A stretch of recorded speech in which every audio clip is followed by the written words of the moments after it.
Voilà. Habitué à la parole.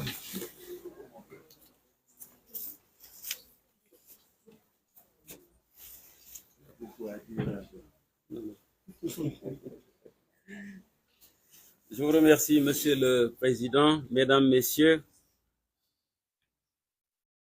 Je vous demande de me porter une attention particulière parce que je porte un message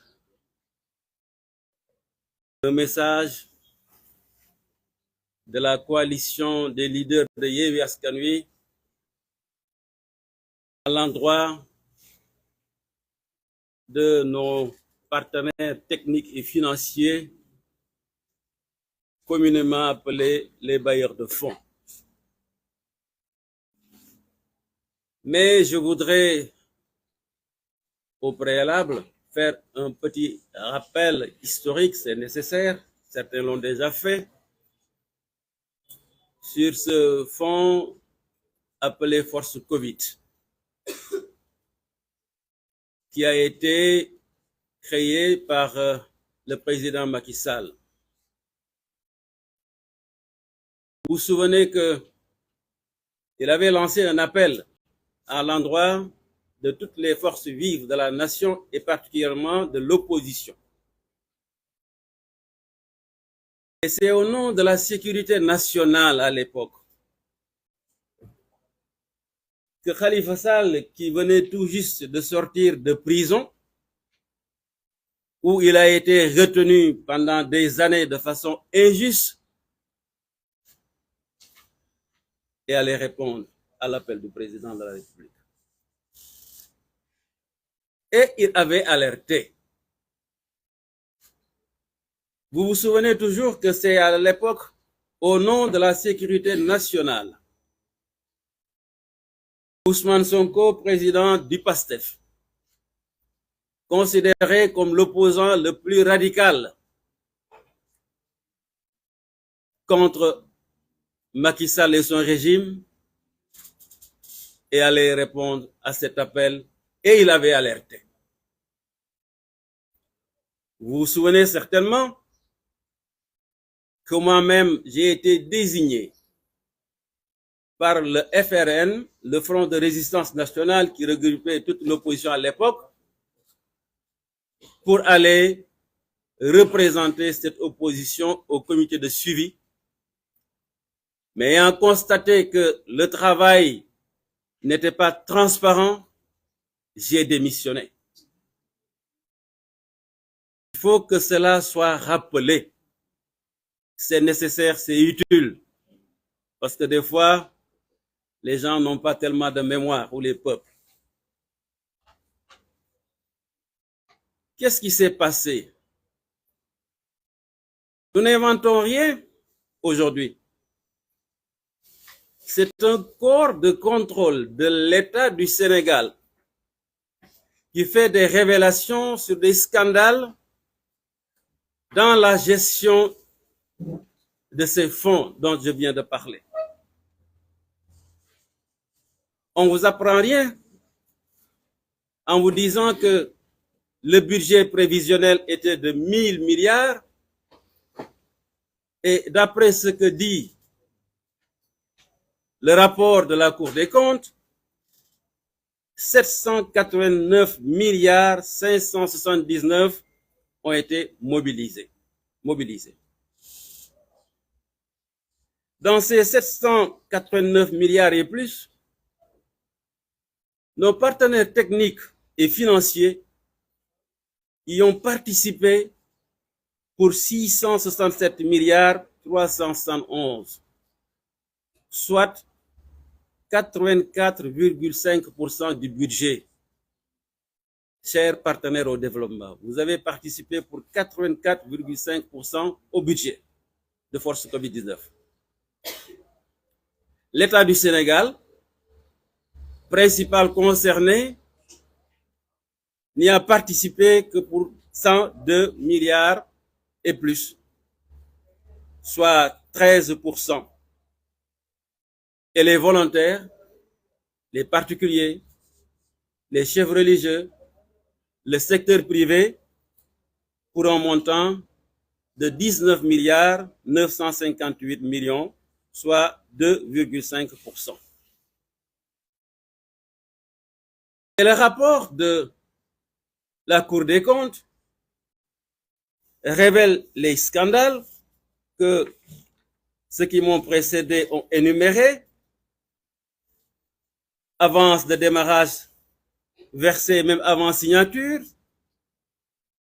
et approbation du contrat, c'est-à-dire qu'il vous paye sans que le contrat ne soit établi. C'est ça ce que cela veut dire.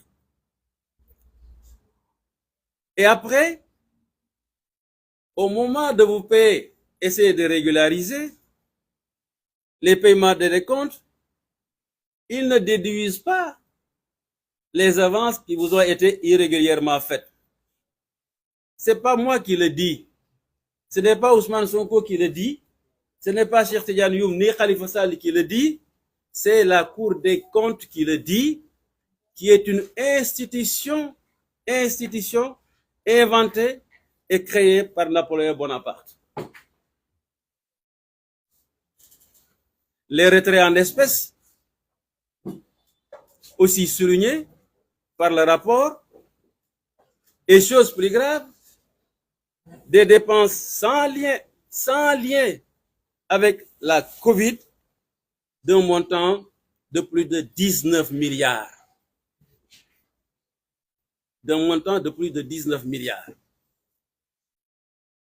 Si, ne serait-ce que cette somme, vous l'ajoutez au justificatif boiteux du ministre de l'économie ou ministre des Finances, qui est de 6 milliards, vous êtes déjà à 25 milliards de francs CFA.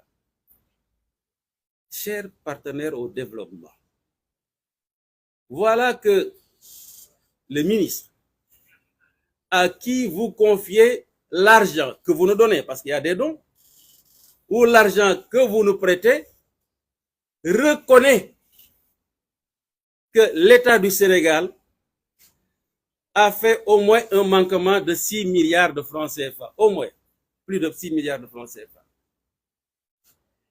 Et vous vous posez des questions depuis que vous êtes en train d'assister les pays en développement. Pourquoi il n'y a pas de progrès dans ces pays? Pourquoi, malgré tout ce qui a été donné au Sénégal, nous sommes 25e sur le plan mondial des pays les plus pauvres? Aujourd'hui, je pense que par rapport à ce rapport de la Cour des comptes, vous commencez à avoir des réponses aux questions que vous posez. Vous contrôlez les élections. L'Union européenne, par exemple, a une commission de suivi des opérations électorales, au Sénégal particulièrement. Mais ces deux sont liés. L'argent que vous donnez au pays, et particulièrement au Sénégal, mais c'est le contribuable de vos pays qui donne cet argent. Vous ne pouvez pas donc, à notre avis, rester indifférent à ce qui s'est produit dans la gestion des fonds de Covid-19 au Sénégal. Vous n'avez pas le droit de vous taire. Et nous avons bon espoir que vous allez réagir parce qu'il y va de l'intérêt de vos institutions, parce que vous aussi, on sait qu'il y a une exigence de votre opinion publique nationale. Il y va aussi de l'intérêt des populations du Sénégal que vous avez décidé d'aider depuis longtemps. Quelqu'un l'a dit tout à l'heure, je vais le répéter.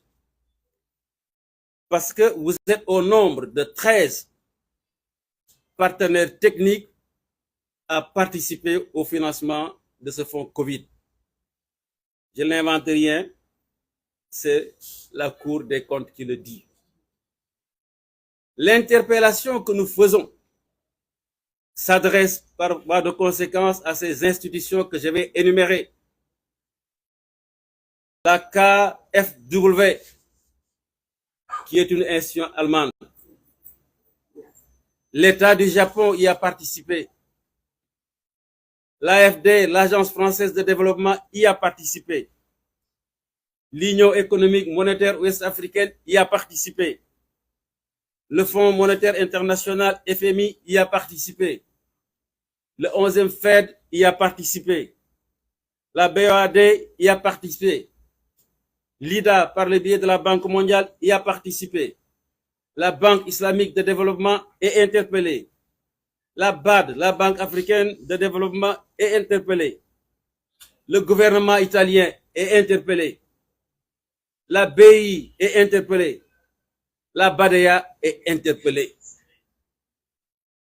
Et particulièrement, le Fonds monétaire international, qui est notre principal partenaire financier et technique, qui a participé pour 38,61%. 38,61%. La Banque mondiale aussi, deuxième partenaire pour ce fonds, qui a participé pour 12,13%. L'Union européenne, qui a participé pour 11,77%. Voilà, chers partenaires au développement, partenaires financiers et techniques, ce qui s'est passé au Sénégal, qui est une chose extrêmement grave, et vous avez certainement, comme nous, eu les échos de la grande majorité de notre peuple, pour ne pas dire de l'ensemble du peuple sénégalais. Et nous avons bon espoir que vous allez utiliser des mécanismes qui sont à votre disposition dans vos différentes institutions pour répondre à cette interpellation qui n'est pas tout simplement celle de la coalition Yewwi Askan Wi, mais de celle de tout un peuple, le peuple sénégalais. Après cela, on nous dit, certains soi-disant bien pensants, adeptes du politiquement correct, qu'on ne devrait pas manifester le 31 décembre. Je dois rappeler que le 31 décembre n'est consacré par aucune constitution, par aucune loi. Ce n'est rien d'autre qu'une tradition qui a été initiée par le général de Gaulle en 1960 et qu'on est en train de faire une pratique. N'existe pratiquement pas dans les pays anglo-saxons. Et c'est ça aussi le malheur de nos pays, particulièrement francophones, c'est la pâle copie des institutions ou de ce qui se passe en Occident, qui ne sont pas conformes à nos réalités. La République. Mais où est la République? Quand le président lui-même, vous vous souvenez pendant ces élections, a daigné recevoir en audience notre mandataire qui est parti avec nos documents officiels, et il semblerait qu'il a été récompensé. Où était la République à l'époque? D'autres l'ont souligné. Où était la République quand on emprisonnait injustement Khalifa Sall? Je cherche la République depuis l'avènement de Macky Sall, je ne la trouve pas. Où était la République quand on montait le complot contre Ousmane Sonko? C'est ça la République? Où est la République quand on arrête de façon injuste des députés sans lever leur immunité parlementaire? Où était la République quand le président lui-même désacralise sa parole en promettant au peuple sénégalais qu'il va réduire son mandat de 7 ans à 5 ans? Où était la République? Où est la République quand le beau-frère lui-même du président de la République ose défier et taxer les magistrats de la Cour des comptes d'opposants cagoulés? encagoulés. C'est ça la République? Moi, je la cherche depuis que Macky est là, je ne la vois pas nulle part. Ce que j'ai vu, et retenez bien, c'est la resclanique. Autrement dit, un pays façonné, des institutions façonnées, et qui constitue une chose pour un clan. Rien d'autre. Donc, chers partenaires au développement, partenaires techniques et financiers, comme on le dit, partenaires au développement, nous vous interpellons sur ces scandales de la Cour des comptes. Et nous avons bon espoir que comme vous le faites pour les institutions, vous le ferez aussi pour ces rapports. Ce n'est qu'un service de plus que vous aurez rendu à nos peuples, et ce ne serait aussi qu'un service de plus que vous aurez rendu à votre opinion publique. Aujourd'hui, face à ces scandales, il ne saurait y avoir de précautions diplomatiques. Et le 31 décembre, comme on l'a décidé, on n'acceptera pas qu'au nom d'une république où le chef va s'auto-glorifier à travers un soi-disant message, que cela puisse constituer un frein ou un blocage au gémissement de tout un peuple qui a faim, de tout un peuple qui est épris de liberté, de souveraineté. Nous ne l'accepterons pas. Donc, ceux qui croient que le 31 décembre est un jour sacré, détrompez-vous, il n'y a rien de sacré. Ce n'est pas la religion, ce n'est pas la République, c'est une simple copie de ce qui s'est passé ailleurs. Le président peut s'adresser à la nation quand il veut, selon les circonstances. Mais cela ne saurait empêcher que le peuple manifeste sa colère. Cela ne saurait bâillonner l'opposition, et il faudrait qu'il le comprenne. Aujourd'hui, il est à Tambacounda en train de, passez-moi l'expression, peigner la girafe. C'est-à-dire qu'il fait des actions qui ne lui apporteront absolument rien, parce que le troisième mandat est impossible dans ce pays. Je vous remercie.